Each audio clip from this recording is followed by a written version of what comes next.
বাউল TV Tangail, হৃদয় ধনবাড়ি, চেতনায় Bangladesh. Like দিন, share করুন, সাবস্ক্রাইব করুন এবং কমেন্ট করে জানিয়ে দিন আপনাদের মতামত। দেশ ও প্রবাসী বন্ধুরা, সখী ওরা ওই কখন গিয়েছে, এখনো তো আসছে না। চল আমরা একটু সামনে এগিয়ে দেখি ওরা আসে কিনা।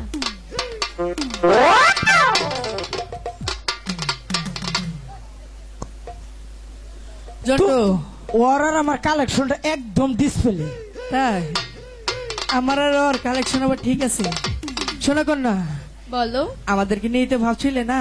হ্যাঁ, তোমাদেরকে নিয়ে ভাবছিলাম, কারণ এ যুগের কোন পুরুষগুলা দিয়েই তো বিশ্বাস নেই। তাই কথা দিয়ে শুধু কথা ভাঙতে জানে, কখনো রাখতে জানে না। তাই তাই সবাইকে কিন্তু তোমার এক দাড়িপাল্লা নেবো না। তাই হ্যাঁ, কিভাবে বুঝবো কে ভালো? এই তো দেখো, তুমি আমার হাতের কলসিটা দেখলেই বুঝতে পারবে। দাদা দাদা, তাই দিয়ে দিবা? হ্যাঁ।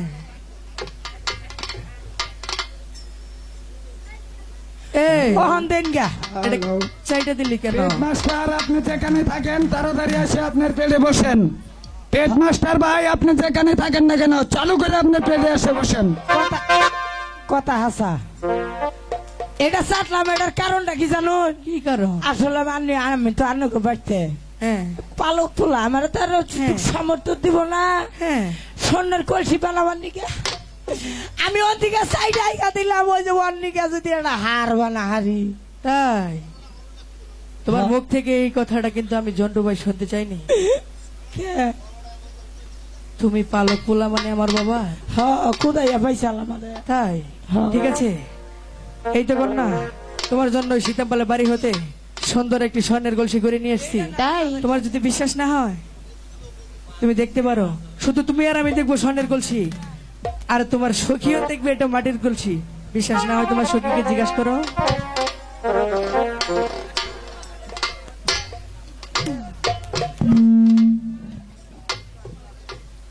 সখী,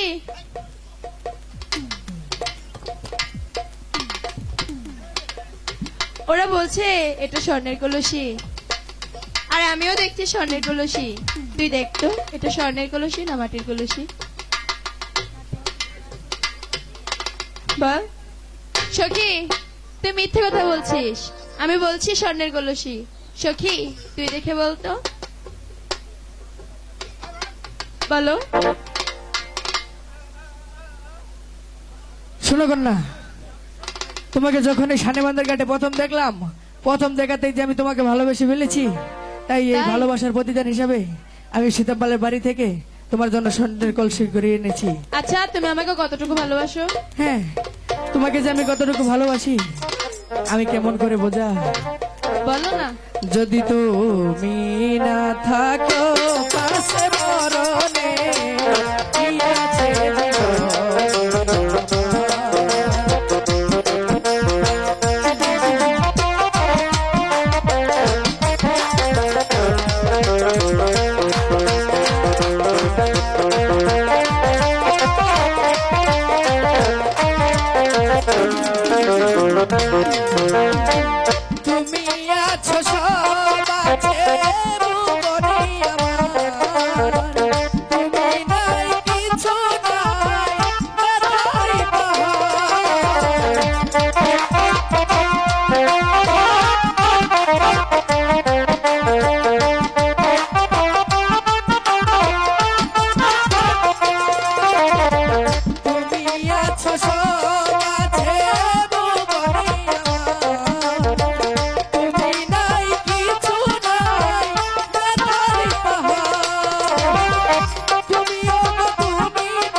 যদি তুমি তাকানো কাছে মরণে কি আছে জীবনে আমার যদি তুমি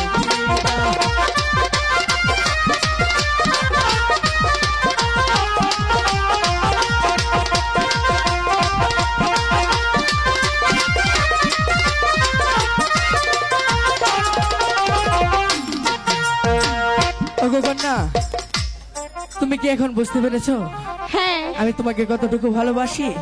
হ্যালো হ্যালো পেরেছি। ওগো কন্যা, বলো তাহলে আসছি। তোমাকে আমি দেখতে চাই আমার বাড়িতে বধূ বেশে। বিদায় কন্যা, বিদায়। শোনো, হ্যাঁ বলো। তুমি যদি আমাকে সত্যি ভালোবেসে থাকো হ্যাঁ তাহলে তোমার বাড়িতে গিয়ে হ্যাঁ আমাদের বাড়িতে একটি ঘটক পাঠিয়ে দিও। ঠিক আছে কন্যা, তোমার কথাই থাকবে। আমি আমার বাড়িতে গিয়ে আমি আমার পিতা মাতাকে বলে তোমাদের বাড়িতে একটি ঘটক পাঠিয়ে দেব। এবার তাহলে আচ্ছা। আসছি কন্যা, টাটা। বিদায়। আই সারা, তুমি না যে ভালোবাসো আমি তোমার এই বাসা শোনো। হামু, তুমি আমার ছাড়া বাঁচবা না। আমি যা দেখছি তুমি কি তাই দেখছো? আমি কি দেখছি আর ওই তুমি তো। কি দেখছো? ওই তো দুইজনের জমছে পিরিতি কাঠালের আঠা লাগলে পরে ছাড়ে না। এই, তুমি তোমার সখীকে ধরো, আমি আমার বন্ধু জন্টুকে ধরছি। হ্যাঁ তাই করো। এই সুখ শান্তিটা বুঝে না। এই বকশিসটা নিয়ে এলেন খেলা একবারে কত ডিয়াল খাই আমার বেহুশ। লক্ষিন্দরের অভিনয় দেখে